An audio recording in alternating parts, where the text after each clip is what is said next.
할렐루야. 오늘도 복된 날이죠. 오늘은 하나님의 말씀 요한복음 2장 1절부터 12절까지 말씀입니다. 가나의 혼인잔치에서 있었던 일이죠. 그런데 이 시점이 언제냐? 사흘 되던 날이라고 했어요. 그러니까 아마도 예수님이 나다나엘을 만나셨던 때로부터 사흘째 되던 날이 아니었을까, 그렇게 생각할 수가 있죠. 이 시점을 특정한 거는 상당히 의미가 있어요.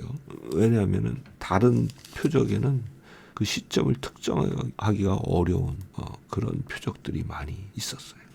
그러나 여기서 포도주를 만드신 이 표적은 사역의 아주 초기에, 아마도 예수님이 40일 금식을 하시기 그 이전 시점이었던 것 같아요. 그때 일어났던 일을 기록하고 있는 거죠. 아마도 이 가나의 혼인잔치가 벌어진 집은 예수님하고 상당히 어떤 인척 관계든 관계가 있었던 집이었던 것 같아요.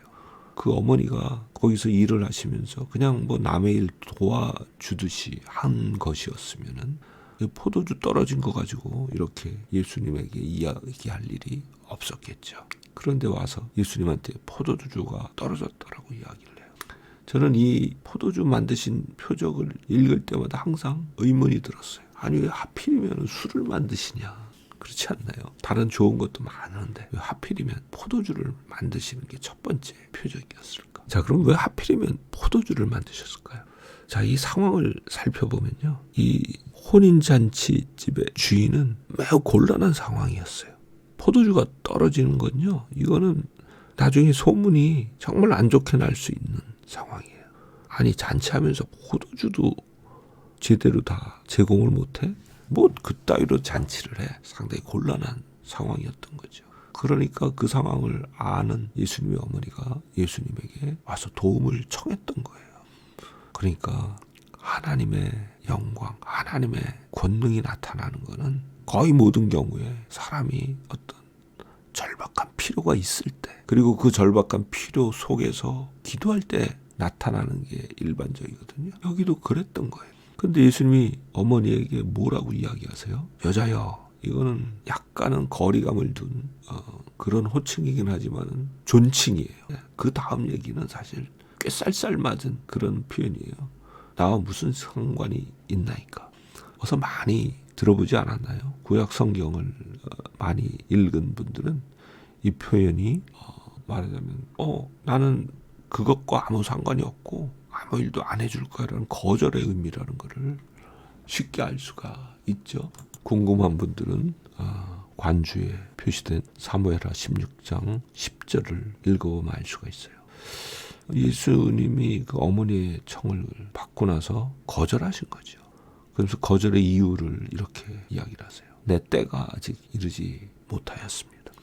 이게 무슨 뜻일까요? 예수님이 이와 정반대로 내 때가 이르렀습니다, 이렇게 말씀하신 적이 있어요. 요한복음 17장 1절에 보면 아버지여, 때가 이르렀사오니, 이런 말씀이 나와요. 또 요한복음 12장 27절 거기 보면은 이런 말씀이 나오죠. 아버지여, 나를 구원하여 이 때를 면하게 하여 주옵소서. 그러나 내가 이를 위하여 이 때에 왔나이다. 여기 이때가 언제냐면은 예수님이 십자가에 못 박혀 죽으시는 때, 순환 당하시는 때를 말하는 거죠. 그러면 이게 좀 되게 엉뚱하잖아요. 아니, 그때 어차피 아직 이르지 않았는데 왜 이렇게 말씀하시면서 거절하시냐. 예수께서 아직 공적인 사역을 시작하지 아니하셨던 때예요, 이때는. 그런데 표적을 행하시게 되면은 그때부터 공적인 사역의 시간이 시작이 되고 예수님의 고난 당하시는, 십자가에 죽으시는 그때가 말하자면 시한폭탄처럼 시작이 되는 거예요. 그래서 아직 나이 때, 내가 공적인 사역을 시작할 때가 아직 이르지 않았습니다. 그래서 저는 어머니의 요청대로 포도주를 만드는 그런 걸 하지 않겠습니다, 이렇게 거절하신 거예요. 그런데 그 마리아가 보통 여인인가요? 믿음의 사람이잖아요. 구약 성경에 수많은 믿음의 사람들은 하나님과 다투고 하나님의 말씀에 대해서 그대로 받아들이기를 거부하면서 하나님께 간구하고 그런 모습을 보였죠. 우리가 쉽게 기억이 나는 대로 아브라함이 하나님께 소돔 고모라를 멸망시키지 말아달라고. 의인이 몇십 명만, 마지막으로는 10명만 있어도 멸망시키시겠느냐고. 하나님과 밀당을 하죠. 모세도 여러 번 하나님과 밀당을 했고요. 그런 사례가 많이 나오죠. 특별히 히스기야 왕은 하나님께서 이사야를 통해서 이제 죽을 거다 이런 말씀을 전달했음에도 불구하고 눈물로 통곡하면서 하나님께 기도하죠. 그리고 15년 생명을 연장받았죠. 마리아는 그런 믿음의 사람들과 마찬가지로 예수님의 거절을 그냥 어떻게 보면 개무시하시는 거죠. 깔아뭉개는 거죠. 들은 척도 안 하고 하인들에게 지시를 하시죠. 예수님이 무슨 말씀을 하시든지 그대로 하라. 예수님이 난감하셨을 거예요. 그러나 이런 믿음의 요청을 거절하지 못하시는 분이 바로 하나님이시죠. 그래서 예수께서는 하인들에게 지시하시잖아요. 물을 떠다 주어라고. 하인들이 그 말을 안 듣고 이거 그냥 물인데요 라고 거절했으면 어떻게 되었을까? 그냥 물로 남아 있었겠죠. 그런데 떠다 주었더니 포도주로 변했어요. 뭐가 생각나요? 모세의 첫 번째 표적이 뭐였어요? 물을 피로 만들었잖아요. 예수님은 그래서 물을 포도주로 만드셨어요. 포도주는요, 이스라엘 백성에게서는 필수적인 음료예요.